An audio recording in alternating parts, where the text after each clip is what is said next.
ওসমান হাদির বড় ভাই জানাজার আগে তিনি এখন ওসমান হাদির ৮ মাসের যে সন্তানকে তিনি রেখে গেলেন সেই সন্তানের কথা বলছিলেন এবং সেই সন্তানের নামকরণের আগে ওসমান হাদি তাকে যা বলেছিলেন সন্তানের নামকরণের বিষয়ে সেই যে স্মৃতি সেই স্মৃতির কথা তিনি মনে করছেন ৮ মাসের একটি সন্তান রেখে গেছেন। আমরা একটু শুনি তাহলে। তার লাশ আমার কাঁধে বহন করতে হচ্ছে। আজকের আপনাদের কাছে আমার কোনো দাবি নাই, শুধু একটি দাবি। 7 থেকে 8 দিন হয়ে গেল দিবালোকে প্রকাশ্যে রাজধানী ঢাকায় জুমার নামাজের পরে খুনি প্রকাশ্যে গুলি করে যদি পার পেয়ে যায়, এর চেয়ে লজ্জার আমাদের আর কিছু নাই। যদি বর্ডার পাস হয়ে যায় 5 থেকে 7 ঘন্টা সময় তারা কেমন করে গেল, এই প্রশ্ন জাতির কাছে রেখে গেলাম। আমার কোনো চাওয়া পাওয়া নাই। আমার ভাই ওসমান হাদি শহীদ হয়েছে, ওর শহীদি তামান্না ছিল।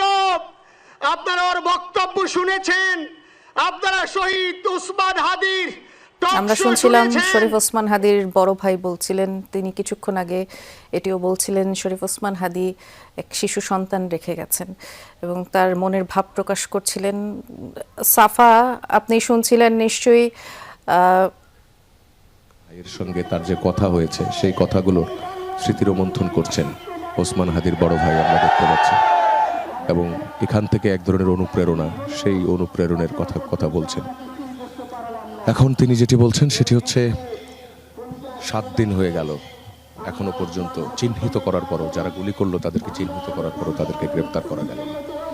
ওসমান হাদিকে সার্বভৌমত্বের প্রতীক হিসেবে তারা এখানে বলছেন এবং বলছেন যে স্বাধীনতা এবং সার্বভৌমত্ব, শুধু স্বাধীনতাই নয়, সার্বভৌমত্ব অর্থাৎ আগ্রাসন বিরোধী তার যে অবস্থান ছিল, যে কোনো বহির্রাষ্ট্রের যে দাবেদারি, এইসবের বিরুদ্ধে তার যে অবস্থান ছিল সেই অবস্থানগুলো। ওর ছেলে আর কোনোদিন জানবে না যে আমার বাবা কেমন ছিল। ভাইরা আমার, ওসমান হাদি আর ফিরে আসবে না। ওসমান, তুমি দেখে যাও, লক্ষ লক্ষ জনতা, তৌহিদি জনতা তোমার জন্য পাগল। ওসমান, তুমি বড় নাই, তুমি আমাদেরকে পাগল বানাই দিয়ে গেছো।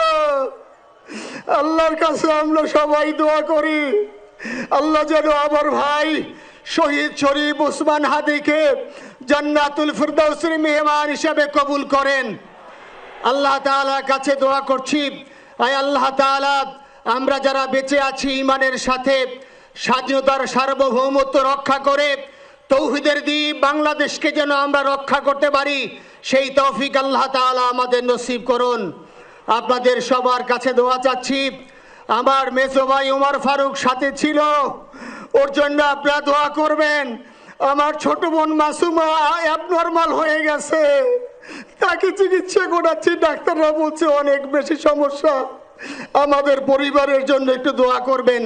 আমাদের আর কোনো চাওয়া পাওয়া নাই। শরীফ ওসমান হাদি, তুমি বেঁচে থাকো, আমরা ওর জন্য দোয়া করি। আল্লাহ তাআলা শরীফ ওসমান হাদিকে জান্নাতের সর্বোচ্চ মাকাম নসিব করুন, আমিন। আসসালামু আলাইকুম ওয়া রাহমাতুল্লাহি ওয়া বারাকাতুহু।